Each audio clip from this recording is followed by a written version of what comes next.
السلام عليكم ورحمة الله. قرار جمهوري بإعلان حالة الطوارئ.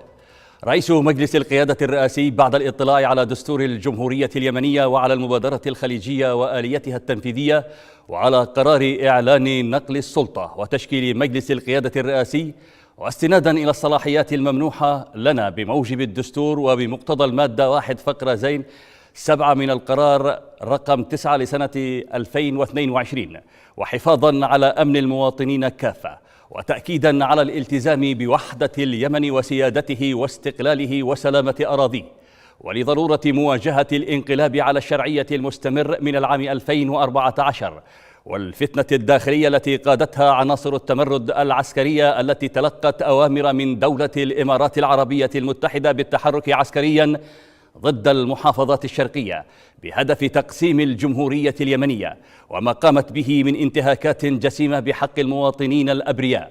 فقد أصدرنا الإعلان بما هو آت. أولا، تعلن حالة الطوارئ في كافة أراضي الجمهورية ابتداء من يوم الثلاثاء 30/12/2025 ولمدة 90 يوما قابلة للتمديد. ثانيا، على جميع القوات والتشكيلات العسكرية في محافظتي حضرموت والمهرة التنسيق التام مع قيادة تحالف دعم الشرعية ممثلة بالمملكة العربية السعودية، والعودة فورا لمواقعها ومعسكراتها الأساسية دون أي اشتباك، وتسليم كافة المواقع لقوات درع الوطن.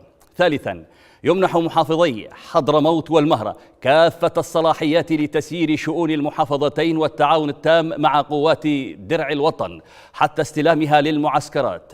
رابعا، يفرض حظر جوي وبحري وبري على كافة الموانئ والمنافذ لمدة 72 ساعة من تاريخ هذا الإعلان، باستثناء ما يصدر بإذن وتصريح رسمي من قيادة تحالف دعم الشرعية. خامسا، تلتزم جميع الجهات في الدولة بتنفيذ هذا الإعلان والتقيد به.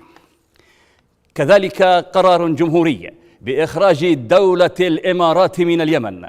رئيس مجلس القيادة الرئاسي بعد الاطلاع على دستور الجمهورية اليمنية وعلى المبادرة الخليجية وآليتها التنفيذية وعلى قرار إعلان نقل السلطة وتشكيل مجلس القيادة الرئاسي، واستنادا إلى الصلاحيات الممنوحة لنا بموجب الدستور وبمقتضى المادة 1 فقرة زين 1 وفقرة زين 7 من القرار رقم 9 لسنة 2022، وحفاظا على أمن المواطنين كافة، وتأكيدا على الالتزام بوحدة اليمن وسيادته واستقراره وسلامة أراضيه، ولضرورة اتخاذ كافة الإجراءات اللازمة لمواجهة انقلاب الميليشيات الحوثية الإرهابية المستمر منذ العام 2014. قرر: أولا، إلغاء اتفاقية الدفاع المشترك مع دولة الإمارات العربية المتحدة.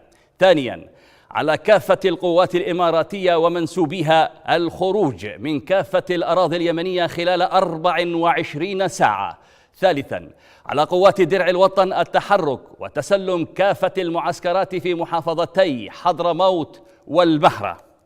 انتهى.